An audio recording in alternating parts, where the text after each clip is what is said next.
Welcome back, Fiber Instrument Sales. Ask Bruno, John Bruno here. Another Ask Bruno tech tip. What do we got for you today? Well, today we're going to talk about an issue when we talk about OTDR testing. Just recently got this Ask Bruno question from a customer out in Tennessee doing certification testing. The customer rejected all of his tests, asked them to do it again. He said, reason we're rejecting is because we didn't use a launch cable or a pulse suppressor on either end of my test fiber. Asked John, really, why would I have to do this when I already had a launch cable at the beginning?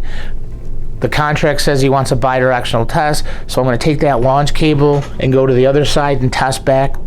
Obviously, I'm going to get it on the second side. So what we're saying is that end connector, you can't test because there's no fiber between that and the end.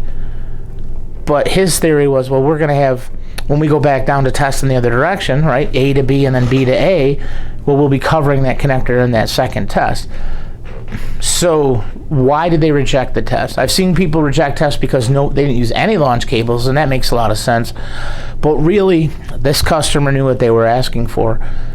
The true attenuation of any OTDR event, so any bend, any splice, any connectors, is not the value in the single direction. The primary reason they ask for bidirectional testing is so that we can do the bidirectional average of that event. Most of us don't do this. Most of us don't realize this. If we look at the 10 commandments of OTDR testing, this is going to be number one. Thou shalt bidirectionally test all of our events. The OTDRs, some of the more advanced softwares, will actually give you an option. So when we test, we can tell it how many fibers we're testing, location A and B. And when we run through that test, when we go to the other side, we switch B to A, and it will reverse the naming process. And then we can merge those files together with the software, and it will give you your bidirectional average so we can do pass-fail. So why aren't people putting boxes on the other end? You know, several reasons. Number one, they feel like they're testing it anyways because of their bidirectional. They don't realize the reason that bidirectional is written there is for the average. Problem with only testing each end one way is we can't average for the attenuation.